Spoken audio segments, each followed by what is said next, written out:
Bonjour Monsieur Corvez, ou dois-je dire bonjour mon colonel? Je vais dire bonjour Alain. Bonjour Alain. Voilà. Nous vous Bonjour remercions, merci. Nous vous remercions de participer à nos rencontres, à nos entretiens qui vont passer sur notre chaîne dans quelques temps. La première question que je pose aux gens qui sont nos invités, c'est présentez-vous et détaillez un peu ce que vous faites et ce que vous avez fait. Oui, volontiers. Eh bien, tout d'abord, je précise que je suis breton, comme Alain Le Bihan l'indique, et Corvez aussi, et non pas d'origine espagnole. Je n'ai rien contre l'Espagne, bien sûr, mais je suis breton du Finistère, par mon père. Et alors, je suis entré à Saint-Cyr, j'ai fait une carrière militaire dans l'infanterie, et à partir d'un certain moment dans ma carrière, je me suis spécialisé dans les relations internationales, et à ce titre, j'ai été chargé d'essayer de comprendre le monde, les rapports de force, les affrontements. Initialement, c'était à l'époque de la guerre froide, entre le bloc de l'Est et le bloc de l'Ouest, et le rôle que la France de De Gaulle jouait à l'époque, justement, de médiateur entre ces deux idéologies qui s'opposaient. Et puis, j'ai ainsi continué quelques années. Je suis allé, quand j'étais lieutenant-colonel au Liban, où j'étais conseiller du général commandant la force des Nations Unies au Sud-Liban. Et quand je suis revenu à Paris, on a décidé que j'étais un spécialiste du Moyen-Orient, parce qu'il est vrai que je m'étais documenté avant de partir au Liban, parce que je ne connaissais pas le Moyen-Orient, justement. Et j'ai eu besoin de savoir à peu près à quoi, c'était en pleine guerre libanaise, mais intérieure, entre les factions, Hamas, Hezbollah, les forces, les Kataeb, les phalanges, les forces chrétiennes, ainsi de suite. Et donc je me suis documenté, et puis sitôt arrivé, je me suis efforcé d'essayer d'avoir des contacts pour comprendre ce qui se passait. Mon état d'esprit général était de dire, je veux bien mourir pour la France au Liban, mais je voudrais savoir d'où vient la balle. Parce qu'à l'époque, c'était un tel embrouillamini que personne n'était capable d'expliquer quelles étaient les factions, comment elles s'entre-déchiraient. Il y avait les Palestiniens qui avaient investi le Liban auparavant, puisque les Palestiniens avaient été chassés de leurs terres par l'occupation israélienne, et arrivés, beaucoup sont allés en Jordanie, d'autres au Liban, d'autres en Syrie, d'autres ailleurs, et ceux du Liban étaient devenus tellement nombreux et puissants que le Fatah, pratiquement, menaçait l'autonomie, la souveraineté libanaise. Et en 82, il y a eu une invasion israélienne, parce que le Liban était utilisé par les Palestiniens comme une plateforme pour attaquer Israël, et en 82, Israël a déclenché une attaque pour justement chasser les Palestiniens. Cette attaque, ils sont allés jusqu'à Beyrouth, qu'ils ont occupé pendant plusieurs jours, semaines même, et ils ont, avec l'aide des États-Unis et de la France, obtenu que l'état-major du Fatah, qui était à l'époque à Beyrouth, soit évacué sans leurs armes. Ils sont allés en Tunisie initialement. Bon. Donc, moi je suis arrivé quelques 8 ans plus tard au Liban. Les Palestiniens avaient donc perdu de leur importance au Liban, mais ils avaient néanmoins marqué fortement la population libanaise. Et si je raconte tout ça, c'est parce que ça explique un peu ma carrière, parce que moi je ne parle pas arabe, et j'ai appris quelques mots à force d'aller dans les pays arabes, mais je me suis spécialisé sur les pays arabes parce que c'était pour sauver ma vie initialement, puisque j'ai failli effectivement, j'ai échappé à plusieurs attentats pendant mon séjour au Liban, Et c'est un peu pour ça que quand je suis revenu à Paris, on a jugé que j'étais un spécialiste du Moyen-Orient. Et donc après j'ai beaucoup travaillé sur ce sujet, mais quand j'ai été nommé colonel, comme j'étais pas destiné à être chef d'état-major des armées françaises, j'ai quitté l'armée et j'ai été mis en position de retraite et j'ai continué ma carrière comme fonctionnaire civil parce que j'étais déjà dans des ministères civils à l'époque et donc pour tout un tas de raisons administratives c'était plus simple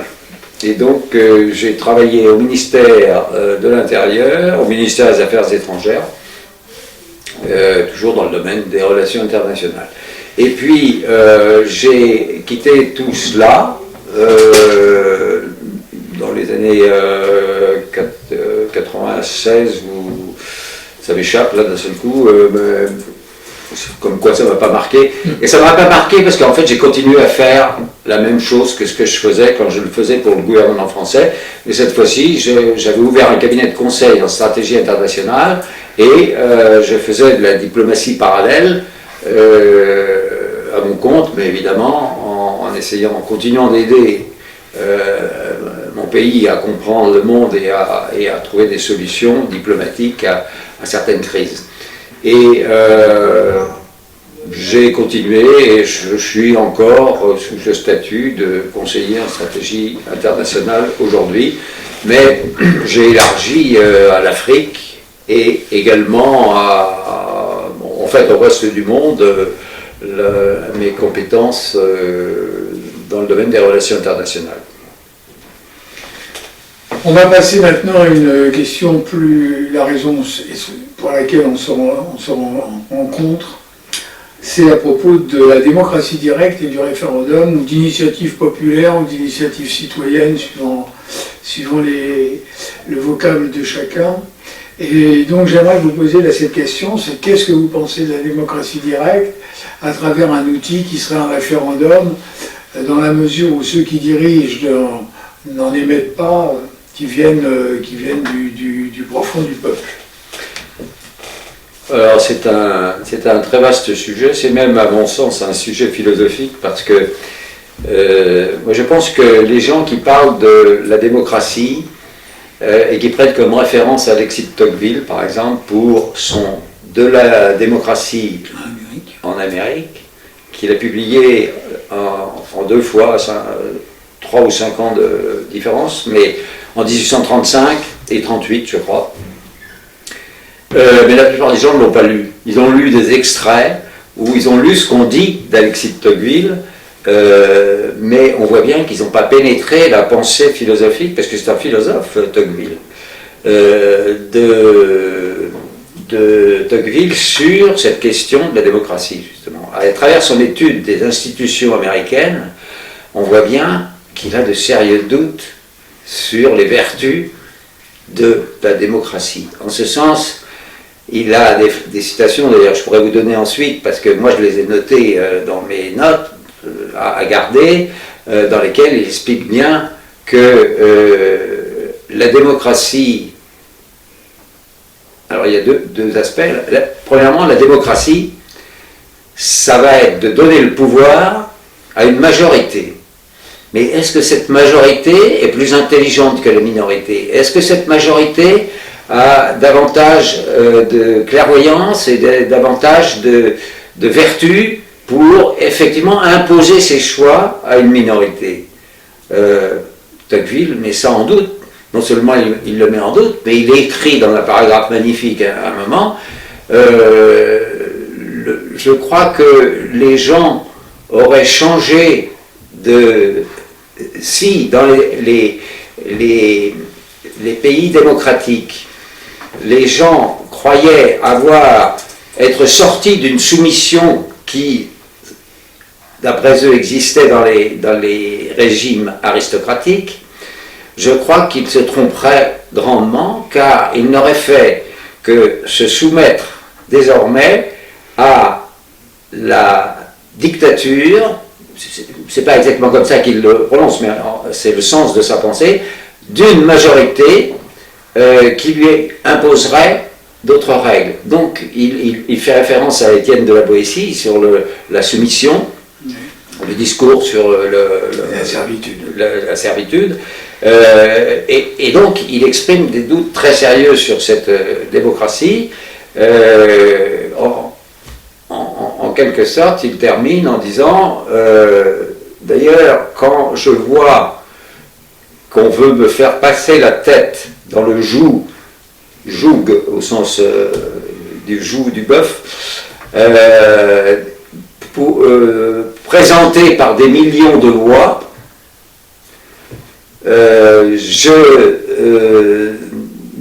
n'accepterai pas de passer ma tête dans le joug de cette démocratie, même si elle m'est présentée par des millions de voix. Donc, vous voyez, il y a déjà une première remise en question de la démocratie. Je pourrais parler de Pascal, la règle du nombre et de la règle des différents ordres de Pascal. Il y a d'autres grands penseurs qui en ont parlé. Mais la dernière chose que je voudrais dire, c'est qu'à notre époque, on voit bien que la démocratie est complètement pervertie, puisque les opinions des gens sont manipulées par des médias qui sont entre les mains des mêmes dictateurs, si je puis dire.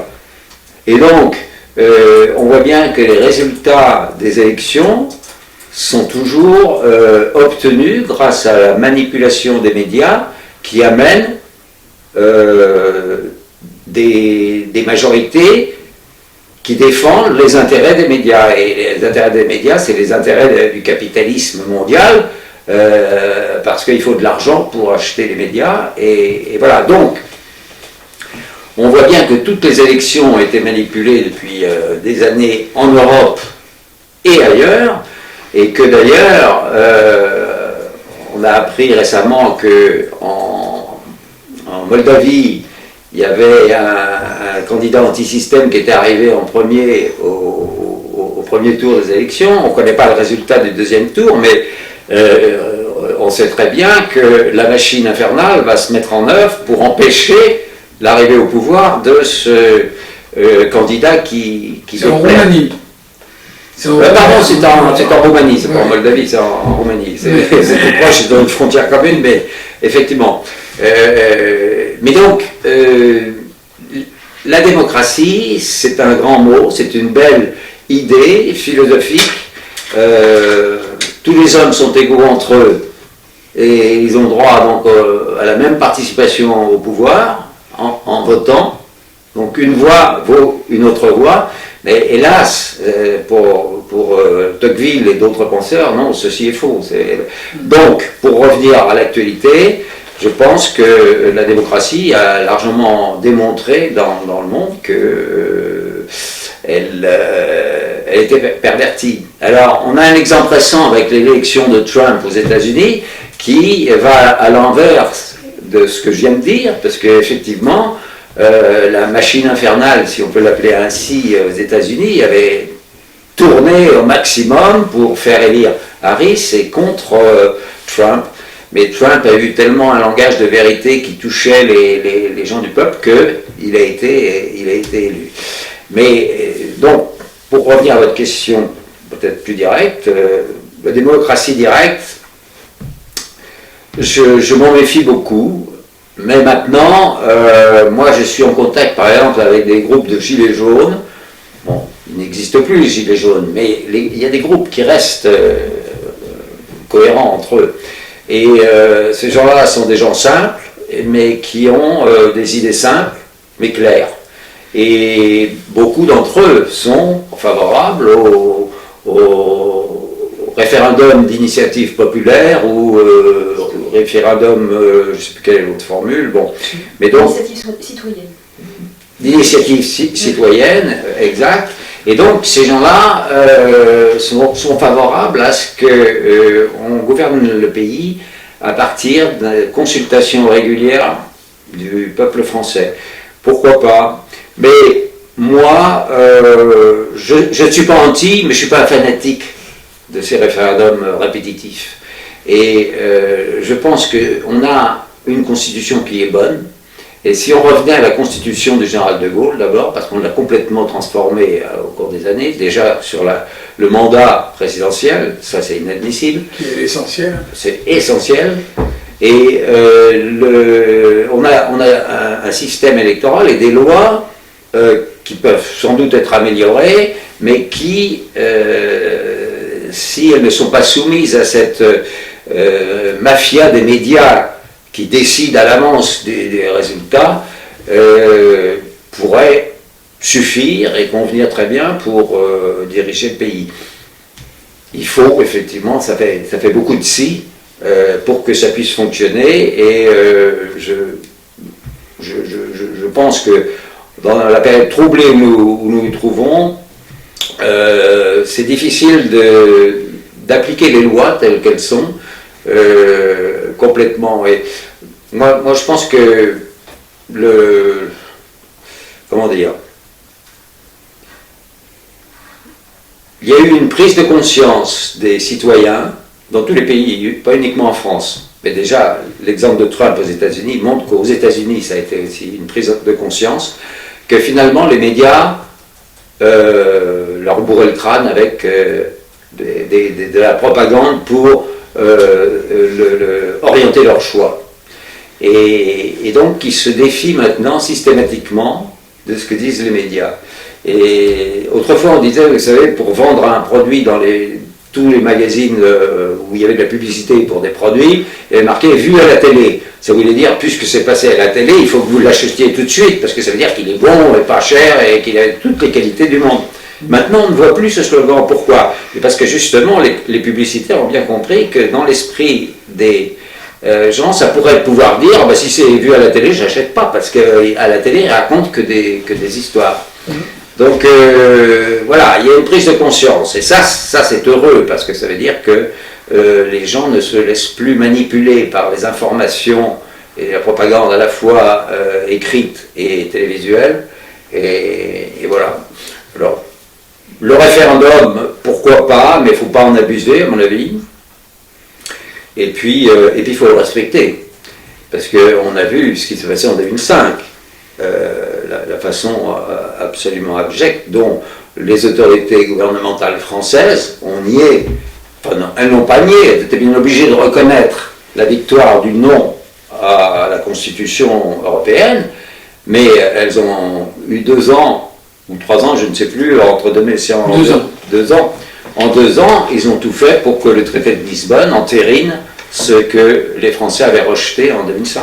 Donc, la démocratie, c'est pas la panacée, à mon avis. Eh bien, pour aller dans votre sens d'ailleurs, le référendum organisé par le général de Gaulle en 1965 pour l'élection du président de la République au suffrage universel, il y a eu plus de 80% de votants et pas loin de 70% de gens pour. Et l'élection qui a été organisée du temps de Jacques Chirac pour transformer les 7 années, le septennat en 5 ans, a vu la participation de 30% du corps électoral, avec 60% de pour, 60 ou 65%, je ne peux pas le souvenir exact. Ce qui veut dire quand même que il y a un problème entre les deux chiffres déjà. Ouais. Les 70%, je ne me souvenais pas qu'il y avait eu autant d'abstention au vote. C'est ça qui est frappant, parce que en réalité, il aurait fallu qu'il y ait davantage de votants et davantage pour légitimer. Alors, ma dernière question, elle est simple, c'est de quoi voulez-vous nous parler?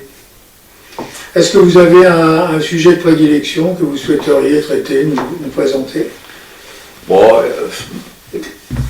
ce que je peux vous dire, c'est que moi, ma philosophie, comme je suis dans la géopolitique tous les jours, mais si je suis dans la géopolitique tous les jours, c'est parce que j'ai, comme le général, une certaine idée de la France, et que pour moi, la France est une grande puissance. Et que les Français ne le savent pas toujours, et ils s'imaginent que ce serait scandaleux que la France essaie de jouer un rôle différent des autres pays européens. La France qu'à se mettre au niveau de l'Allemagne, de l'Italie.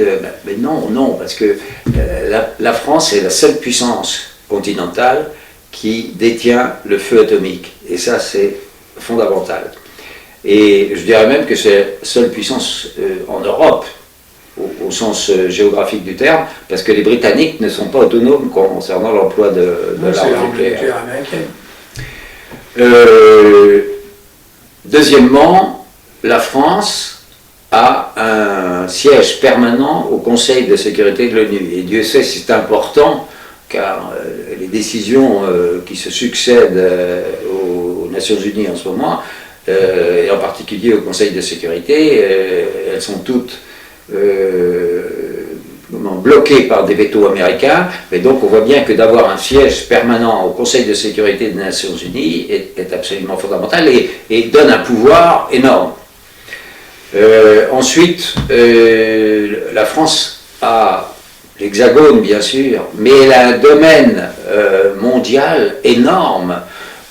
Bien sûr, on pense tout de suite à l'Afrique, aux Antilles, et bon, en Afrique, on n'a plus de possession, puisque Général de Gaulle, justement, avait, dès son arrivée au pouvoir, engagé le processus pour donner l'indépendance à tous les pays africains. Ça s'était très bien passé, sauf avec la Guinée, pour des raisons très particulières, on ne va pas s'étendre là-dessus, mais la plupart de la colonisation avait apporté à l'Afrique et aux Africains le développement, la santé, l'éducation, enfin tout un tas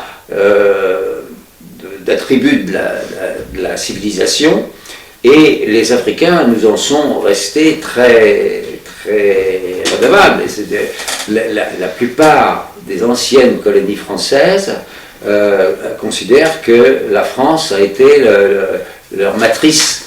Et à juste titre, parce que vraiment la France a développé tous ces pays africains, et il y a une bourgeoisie moyenne, une bourgeoisie petite et une haute bourgeoisie, et puis il y a des peuples africains qui, d'une manière générale, ont énormément d'amitié et de reconnaissance pour la France.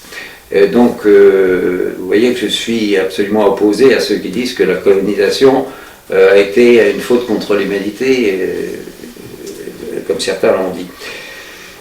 Certains haut placés. Oui, et certains très haut placés. Et donc, cette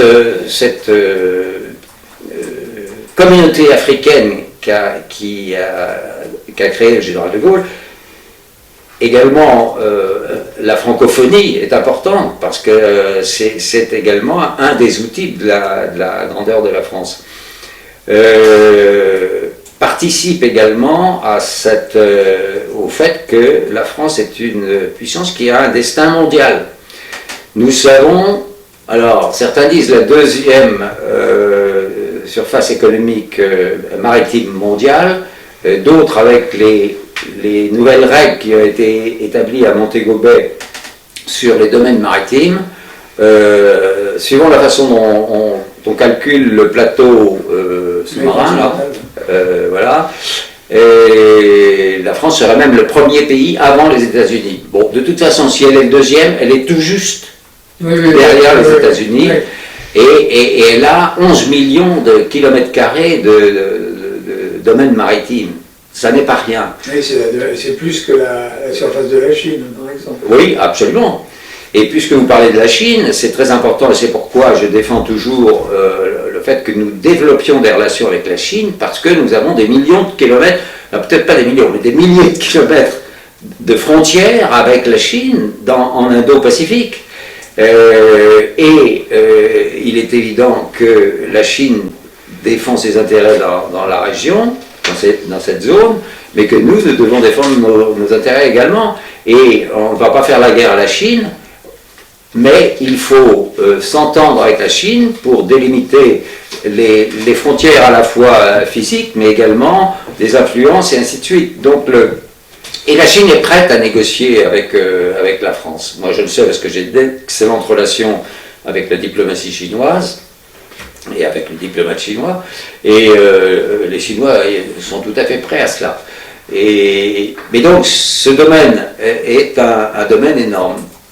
Donc vous voyez, tous ces atouts, les uns avec les autres, ajoutés les uns aux autres, plus la langue française. Hein. J'insiste également sur la langue française, qui est très importante, que nos dirigeants ne défendent absolument pas depuis des années, parce que c'est la mode d'adopter l'anglais dans toutes les circonstances, font que nous avons un destin mondial et que la France ne peut être la France sans la grandeur, disait De Gaulle, et il faudrait que les Français s'en imprègnent de cette notion, parce que ça ne veut pas dire qu'on doit écraser les autres, au contraire, mais on a une tradition d'avoir apporté au monde entier des visions humanistes, avec les Lumières, avec toutes les